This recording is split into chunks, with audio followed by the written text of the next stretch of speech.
हाय साथियों, क्या आपको प्रॉब्लम होती है रिमूव करने में? टू को रिमूव करने में क्या आपको प्रॉब्लम का सामना करना पड़ता है? आज से आपको घबराने की कोई ज़रूरत नहीं है। बहुत ही सरल भाषा में आपके लिए रिमूव करना सिखाऊंगा आपको। टू को रिमूव कर कैसे करते हैं ये सब हम आज इस वीडियो में सीखने वाले हैं। तो यहाँ पर हम लिखने वाले हैं removal of too. Removal of too, removal of too. Too एक एडवर्ब है तो इसको कहेंगे removal of adverb too. Remove कैसे करना है एडवर्ब को, इसके लिए सबसे पहले हम इस रिमूवल ऑफ टू के सेंटेंस को दो भागों में बांटते हैं। पहला भाग हमारा ये है, पहला पार्ट हमारा ये है कि टू को रिमूव कैसे करना है। देखो, टू आएगा और टू के साथ में कोई एडजेक्टिव रख दिया जाएगा, टू प्लस एडजेक्टिव, और उसके बाद में टू आएगा। एक पार्ट हमारा ये हुआ। दूसरा पार्ट हमारा ये है कि टू है और उस टू के बाद में सिर्फ एडजेक्टिव है और आगे कुछ भी नहीं है, सेंटेंस हमारा समाप्त हो गया है। एक तरीका ये है और एक तरीका ये है। दो तरीके के हमारे वाक्य हैं। इन दो तरीके, इस वाले जो ऊपर वाले का वाक्य है, जो ऊपर वाले वाक्य का तरीका है, इसमें हमें दो टाइप और मिलते हैं। पहला, तीसरा टाइप हमारा ये हो जाएगा, इससे हम अगर जोड़ना चाहें, टू आएगा प्लस एडजेक्टिव आ जाएगा और उसके बाद में नोट आएगा टू से पहले, नोट टू से पहले रख दिया जाएगा। ये तीसरा तरीका इसका हो जाता है। इसके बाद में कुछ और वर्ड होंगे, देखते हैं उसको, ठीक है, यहाँ पर। तो ये हमारा एक तरीका हुआ। वर्ब की फर्स्ट फॉर्म भी यहाँ हम लगा लेते हैं क्योंकि इन्फिनेटिव भी होगा, हमने बात बना ली है उसकी, ठीक है। तो two plus adjective plus verb की फर्स्ट फॉर्म से पहले टू प्लस एडजेक्टिव और नोट और इन्फिनेटिव, वर्ब की फर्स्ट फॉर्म से पहले टू। ये हमारे तीन तरीके के हुए। ये वाला भी और ये वाला भी, ये दोनों तरीके के हमारे पैसिव भी हो सकते हैं। पैसिव का मोड क्या होगा, देखो, टू प्लस वर्ब की फर्स्ट फॉर्म का पैसिव क्या होता है, यहां देख लेते हैं। देखो, to plus be plus verb की थर्ड फॉर्म, ये भी हो सकता है हमारा दोनों में। तो अगर पैसिव होगा तो पैसिव में ही चेंज करेंगे और एक्टिव होगा तो एक्टिव में ही चेंज करेंगे। ये तो हमारी बेसिक सी नॉलेज हुई। तो चेंज कैसे करना है देखते हैं। पहले देखो, इसके लिए मैं कुछ आपको नियम बताता हूं। नियम के बताने हैं, मैं यहाँ पर आपको सामने लिख देता हूं। देखो, यहाँ पर टू जो है इसको सो कर देंगे। टू को क्या कर देंगे, सो। ये टू की बात बता रहा हूं, टू के बाद में कैसे चेंज करना। टू को सो कर देंगे, एडजेक्टिव का ऐसे ही एडजेक्टिव लिख देंगे। उसके बाद में आता है हमारा टू। इस टू की जगह क्या लिख देंगे, दैट लिख देंगे। क्या लिख देंगे, दैट। फिर एक सब्जेक्ट आएगा यहाँ, कोई भी एक सब्जेक्ट जो हमारा पहली क्लोज का सब्जेक्ट होगा। उसके बाद सब्जेक्ट के बाद अगर सेंटेंस हमारा पीछे का, अगर हमारा सेंटेंस प्रेजेंट है, जो पीछे सेंटेंस बीत चुका है प्रेजेंट, तो कैन नॉट या फिर कुड नॉट। अगर प्रेजेंट है तो कैन नॉट, नहीं तो कुड नॉट लगाएंगे। और उसके बाद में वर्ब की फर्स्ट फॉर्म, वर्ब की फर्स्ट फॉर्म। ये हुआ हमारे ऊपर वाले सेंटेंस को चेंज करने का तरीका, रिमूव करने का तरीका। टू को सो में एडजेक्टिव का एडजेक्टिव, टू की जगह दैट, सब्जेक्ट के साथ कैन नॉट या कुड नॉट, प्रेजेंट होगा तो कैन नॉट, पास्ट होगा तो कुड नॉट, सब लिखने वाले हैं अभी हम वर्ब की फर्स्ट फॉर्म। अगर सेंटेंस में सिर्फ यही है, इतनी ही चीज है, तो इस टू को हटाकर क्या करा देंगे, एक्सट्रीमली कर देंगे, एक्सट्रीमली। और साथ में जो एडजेक्टिव है उस एडजेक्टिव को लगा देंगे। बस यही हमारा इसको चेंज करने का तरीका है। बस, फुल स्टॉप, काम खत्म इसका। नेक्स्ट आता है निगेटिव वाला। निगेटिव वाला कैसे करना है, निगेटिव वाला जो टू है इसकी जगह सो कर देंगे और एडजेक्टिव का एडजेक्टिव ऐसे ही लिख देंगे। और साथ में जो नोट है उस नोट को अब हमें नहीं लिखना है, टू की जगह दैट कर देंगे।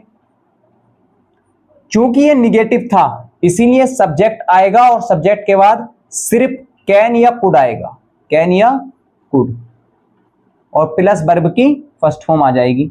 हमने यहां नोट क्यों यूज नहीं किया है, क्योंकि इस वाले पार्ट में नोट है तो कैन और कुड के बाद नोट नहीं आएगा। यदि नोट यहां होता तो भी वहां कैन और कुड के बाद नोट नहीं आता। यहां नोट नहीं है तो अगली क्लोज में नोट लगाया गया है, यहां नोट है तो अगली क्लोज में नोट नहीं लगाया गया है। ये हमारे कैन और कुड को रिमूव करने के कुछ इंस्ट्रक्शन है बेसिक। लेकिन अब हम कुछ रूल्स लिखते हैं। रूल्स, रूल्स, रूल्स क्या कहते हैं। रूल नंबर वन ये है, रूल नंबर वन ये है कि सो को सॉरी उल्टा करने वाला हूं मैं अभी। देखो, टू को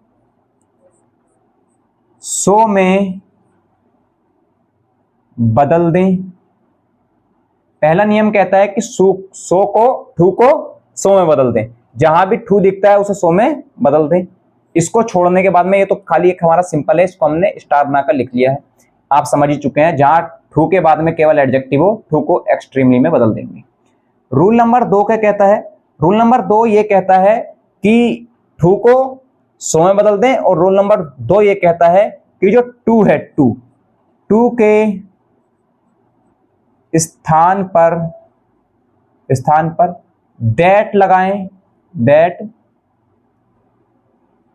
टू के स्थान पर दैट लगाए, जैसे कि हमने टू के स्थान पर यहां पर दैट लगा दिया है। अब फिर आती है सब्जेक्ट की बात। सब्जेक्ट कहां से लेकर आए? ठीक है, पहले वाक्य के सब्जेक्ट के अनुसार प्रोनाउन लगाएं।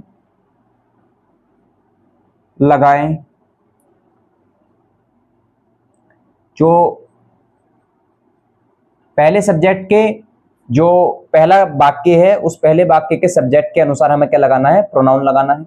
अब प्रोनाउन कौन सा लगाना है? ये पहले क्लोज का हमें क्या बताएगा? सब्जेक्ट बताएगा। चौथा नियम ये है, निगेटिव है, निगेटिव में कैन या कुड लगाएं, तथा अफर्मेटिव में कैन नॉट या फिर कुड नॉट लगाएं।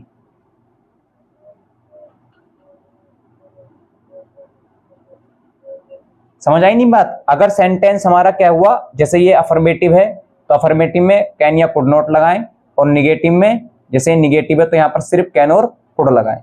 पांचवा नियम ये कहता है कि प्रेजेंट में कैन तथा पास्ट में कुड लगाएं। प्रेजेंट में कैन तथा पास्ट में कुड लगाएं। बस ये कुछ सिंपल से नियम थे। अब सेंटेंस को जब तक नहीं करेंगे तब तक कुछ समझ नहीं आने वाला है, इसीलिए पहले सेंटेंस करना शुरू करते हैं। देखो पहला सेंटेंस क्या कहता है? पहला सेंटेंस ये है, he is too weak to walk, he is too weak to walk. पहला सेंटेंस ये हुआ। इस टू को हमें रिमूव करना है, तो रिमूव हम अपने नियम के आधार पर करेंगे। देखिए टू के बाद में अफर्मेटिव है, यानी कि टू के पहले नोट नहीं है, तो ये होता है अफर्मेटिव। तो अफर्मेटिव में क्या नियम है? ये वाला नियम लगाने वाले हैं। सबसे पहले सब्जेक्ट का सब्जेक्ट, और ही इज के बाद क्या है? टू है। इज प्रेजेंट बता रहा है, यानी कि कैन का यूज होने वाला है, ये बात तो पक्की है। टू को हटाकर क्या कर देंगे? सो कर देंगे। चलो जी, टू को हटाकर सो कर दिया। एडजेक्टिव का एडजेक्टिव ऐसे ही लगाते हैं। टू की जगह दैट लगाते हैं, और दैट के बाद क्या करना है? सब्जेक्ट। सब्जेक्ट कहां से आएगा? पहले वाक्य के सब्जेक्ट के अनुसार प्रोनाउन लगाएं। तो ही का प्रोनाउन ही का प्रोनाउन ही। उसके बाद में क्या आएगा? हमें सब्जेक्ट के बाद हेल्पिंग वर्ब, कैन नॉट या कुड नॉट। प्रेजेंट है और अफर्मेटिव है तो कैन नॉट। और वर्ब की फर्स्ट फॉर्म क्या है हमारे पास? Can not walk. पहला सेंटेंस हमारा ये समाप्त हुआ। दूसरा एग्जांपल, इसी में देखो हम इसको निगेटिव बनाते हैं। He is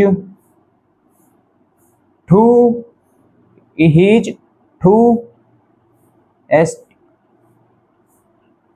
strong not to walk. इसको नॉट टू वॉक कर दिया, नॉट टू वॉक। यहां हमने देखो नॉट लगाया तो यहां पर वीक का एंटोनियम यूज किया, क्योंकि हमने इसको निगेटिव बना लिया है। और आप सबको पता है सेंटेंस का निगेटिव बनाने के लिए नॉट को हटा देते हैं और उसका एंटोनियम यूज कर देते हैं। निगेटिव से अफर्मेटिव बनाना है तो नॉट हटाओ, एंटोनियम यूज करो। अफर्मेटिव से निगेटिव बनाना है तो नॉट लगा दो और एंटोनियम यूज करो। ये होता है हमारा अफर्मेटिव से निगेटिव और निगेटिव से अफर्मेटिव बनाने का तरीका। तो हमने ऐसे ही करा, नॉट लगा दिया और एंटोनियम यूज किया। सही है। अब इसको बनाते हैं हम सेंटेंस, रिमूव करते हैं इसका टू। सबसे पहले सब्जेक्ट का सब्जेक्ट आ जाएगा, इज का इज। टू की जगह सो आया है, स्ट्रॉन्ग का स्ट्रॉन्ग। ठीक, नॉट और टू। मैंने ये बताया था कि नॉट को तो ऐसे ही हम हटा देंगे, छोड़ देंगे, टू की जगह दैट लगाओ। सेंटेंस अब हमारा निगेटिव था तो कैन आएगा या कुड आएगा, तो कैन और कुड में से क्या लगाएंगे, कैन लगाएंगे, लेकिन उससे पहले सब्जेक्ट, ही की जगह ही आएगा और कैन और वॉक की जगह तो। अगर बाज होता तो क्या लगाते, कुड लगाते। एक सेंटेंस ये हुआ। दूसरा सेंटेंस बनाते हैं।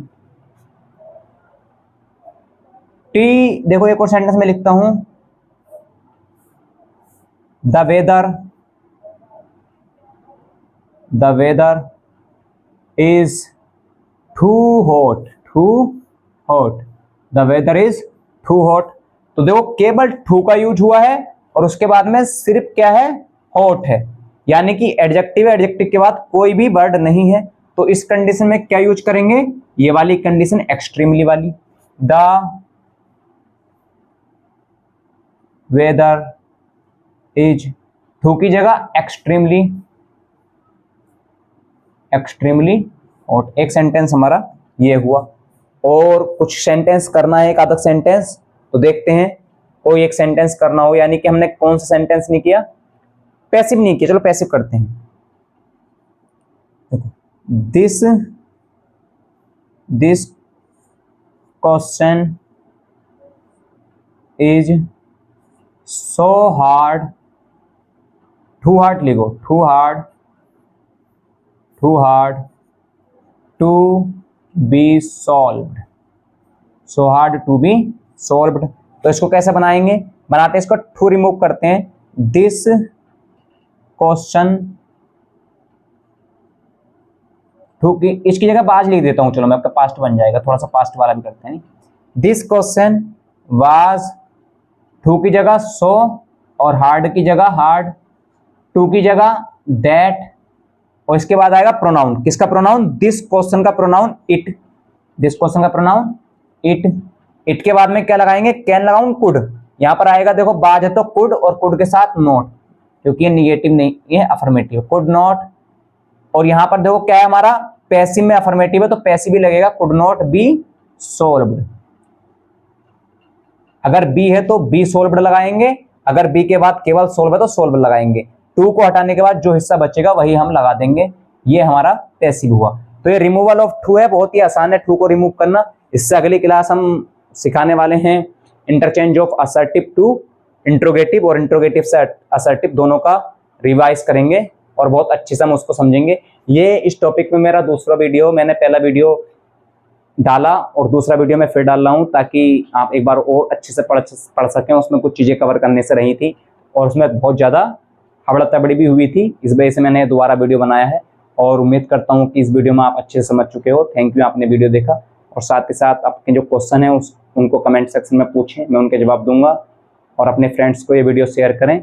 इंटरमीडिएट एग्जामिनेशन से रिलेटेड हम ये वीडियो बना रहे हैं, और इंटरमीडिएट एग्जाम्स में जितने भी टॉपिक्स आते हैं जनरल इंग्लिश के रिलेटेड, वो सारे ही हम कवर करने वाले हैं। यहाँ तक कि हम आपको सिखाएंगे कि आर्टिकल्स कैसे लिखते हैं किसी भी टॉपिक पर, किसी भी टॉपिक का कंप्लेंट लेटर्स कैसे लिखते हैं, अपने फ्रेंड्स को लेटर क्या लिखना है, और पेरेंट्स को कैसे लेटर लिखते हैं, मैरिज के बारे में कैसे लेटर लिखते हैं, सारे हम इस वीडियो में कवर करने वाले हैं। एंटोनियम से लेकर सिनोनियम तक, वन वर्ड और फ्रेजल वर्ब, मीडियम फ्रेज, सब चीज़ें इसमें करने वाले हैं।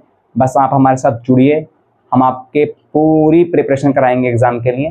थैंक यू, आपने हमारा वीडियो देखा। अगली वीडियो में हम बहुत जल्दी आपसे जुड़ेंगे। शुक्रिया।